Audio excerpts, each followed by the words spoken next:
Ayan, hello po. At eto na naman po, si Annie Sipcol, no? So,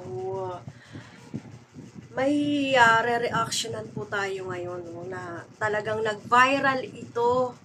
Kanina ko pa ito nakitang umaga, no? Dito sa Facebook, no? Sa Facebook ko siya nakita at hanggang nireaction na nga to ng ating mga kaibigan na vlogger kasi nga viral na viral at hindi mo talaga alam kung ano ang motibo nitong security guard na to, no?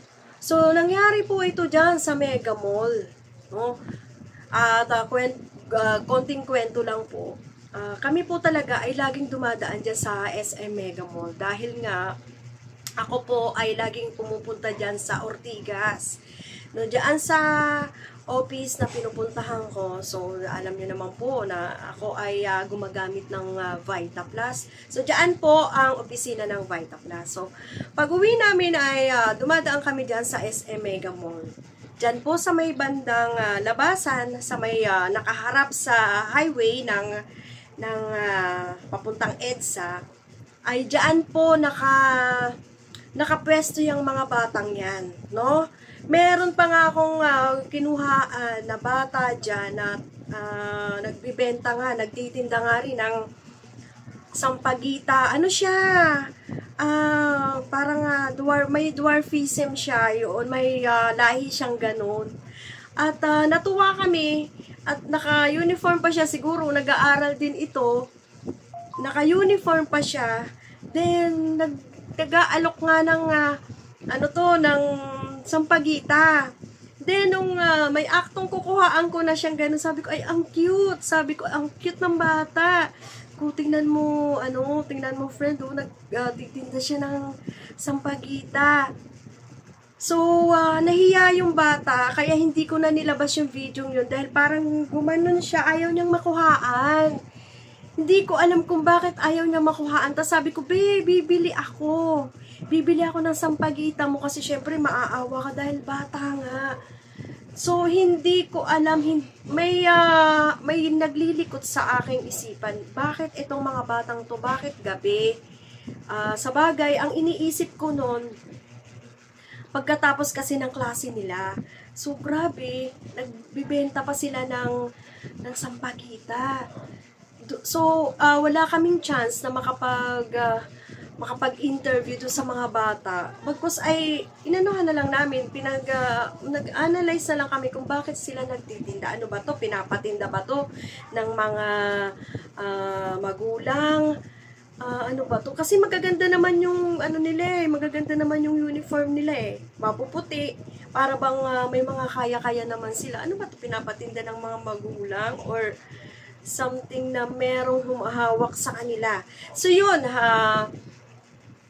at least nailabas na itong mga video to at yan nga nag-viral. So malalaman natin lahat yan, uungkatin na naman yan ng ating mga vloggers kung ano nga ang istorya behind dyan sa pagtitinda ng mga batang yan ng sampagita tuwing gabi. Marami po yan dyan sila.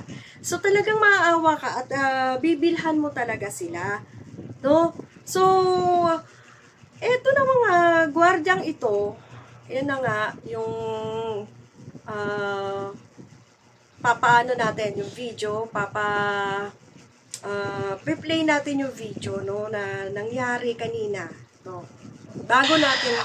Bago natin reaction na to, or bago tayo kumuha ng gumawa ng kuro-kuro, okay? So, play muna natin to, no? Naglabas ng opisyal na pahayag ang SM Mega Mall matapos na umani ng kabi-kabilang reaksyon ng viral video kung saan makikita ang umano'y pagpapalayas ng isang security guard sa batang babae na di umano'y naglalako ng sampagita.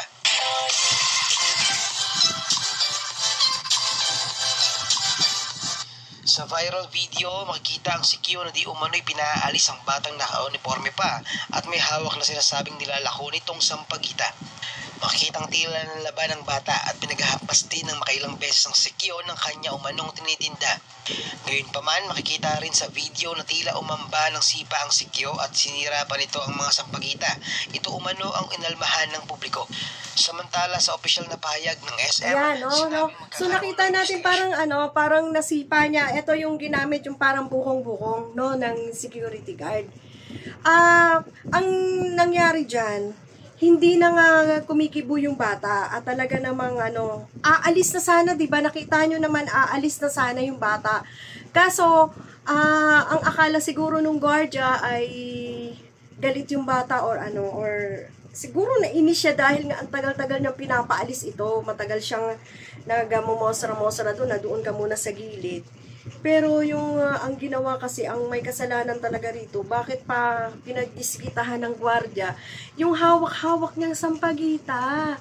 No, so if talagang sa kanila ito, if sa mga magulang ito ng bata, no, napakasakit nito dahil alam nyo, ang 10 piso diyan, mga 5 piraso lang, no? So marami yung marami yung kumpul ng sampagita, 'di ba? So malaki na rin, I think mga 200 pesos 'yan or 300 pesos yung isang hawak ng bata. So ginanon niya agad. Bakit pinagdiskitahan yung yung sampagita? No? Napakapangit ng ng ugali niya. It's either ba to? Wala ba tong anak yung security guard na to? Wala ba tong mga pamangkin na para naman na pag nakita niyang nagtitinda yung mga batang yan, hayaan na lang niya at hindi naman siguro pinagbabawalan ng malls na magtinda kasi nga noon pa yan Noon pa yan nakikita namin kasi kung pagbabawalan nila yan, hindi naman po yan sobrang dami nila dyan, hindi naman masyadong nakakaabala sa mga customer ng Mega Mall. Kasi nga, napakalaki naman talaga ng entrance ng Mega Mall. Meron pa sa kabila, meron pa dito, meron pa dun sa kabila, may B, building B. Bakit ganun ang ang akto niya dito? Bakit ganun na lang ang pagkainis niya? Siguro may pinagdadaanan yung security guard, pero hindi dapat ganun. No? If nasa trabaho tayo, wag nating dalahin ang mga problema natin sa trabaho. Iwanan natin ito sa bahay. Kasi nga ganyan, hindi natin alam na pagka may ginagawa kang ganyan na lagi na lang ang isipin natin ngayon. Pagka may ginawa kang hindi tama, lagi na lang isipin natin ngayon na may magbibideo sa'yo, merong kukuha sa'yo ng ebidensya. No? So, ganun ang nangyari sa security guard. At balita natin, ay mawawalan pa nga ito ng lisensya. Mas maganda sana kung tanggal lang siya kasi nga ang balita natin ay tinanggal na nga ng pamunuan ng SM Mega Mall. Siyempre, may hawak din mga agency. So, siyempre, isang tawag lang ng pamunuan ng SM Mega Mall sa agency ay tatanggalin talaga ito, ora mismo. Kasi masisira talaga dyan ang mall. No? Diyan sa SM Mega Mall po, napakarami araw-araw ang pumupunta dyan.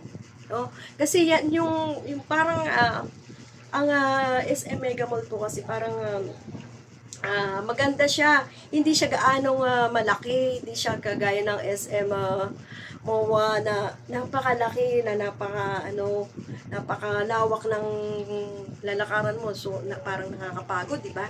So, yung SM Mega Mall po kasi, tama lang siya. Kaya maganda talaga siya. Maganda siya panoorin ng sine, kainan. So ako po lagi akong kumakain dyan sa SM Mega Mall, no? So ito, ang inaalala ko dito, yung bata kasi na yun, ay ang sinasabi nila, laging may mga sinasabi sila na pambaon lang raw. Ganyan ang mga ng mga nagtitinda na yan ng sampagita kahit saan ka makita. Kasi ako, may binili na rin ako niyan, 100 talagang napakarami at nilagay lang namin doon sa may altar-altar ng kotse ng isang kaibigan ko. Ang sinasabi nila dyan ay pangkain lang nila mamayang gabi or pambaon nila bukas. So, yun ay pinapaniwalaan natin, pero syempre, mas maganda kung walang hawak, hindi sila hawak ng sindikato. Diba? Kaya kaya yan, ang gwardiya na to ay talagang ora mismo ay tinanggal, no? So, ito. Sa nag-viral na insidente at agad na inalis sa trabaho ang naturang security guard.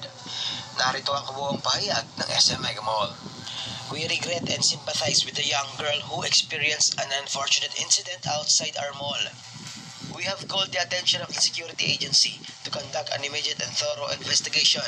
The security guard has been dismissed and will no longer be allowed to service any of our malls.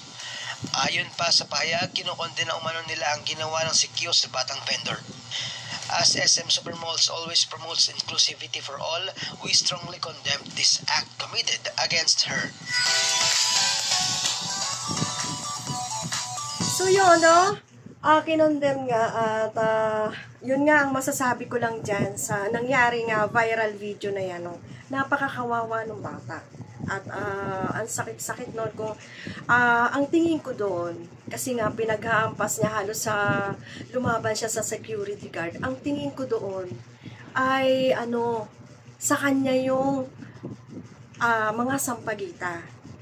I think sarili nila yung mga sampagita na binibenta nila kasi parang ang tingin ko nung pagkahampas niya, sama ng loob niya dahil nga sayang naman kung 300 pesos yun, sayang naman, I think mahigit pa kasi nga ang isang piraso niya, yung isang tali lang na gano'n, na 2 piso. So ang 10 piso kasi dito sa amin may nagde-deliver dito sa kapatid ko, so nakikita ko kung ilan yung baka 4 nga lang kasi konti lang yung 10 piso niyan. So, yun ang masasabi ko dito na talagang tayo mga gwardiya, tayong mga nagtatrabaho ng mga ganyan na guard, may maximum tolerance sana tayo. At lalo na bata ito. Ang mga bata ay wala talagang kamuang-muang yan. Ayan po ay kinalulugdan ng ating Diyos. No? So, ayan lang po ang ating video ngayon at magandang gabi po. Maraming salamat at pakisubscribe na lang po ng aking video para sa mga mapapanood niyo pang mga ibang video dito sa vlog ko. Thank you po.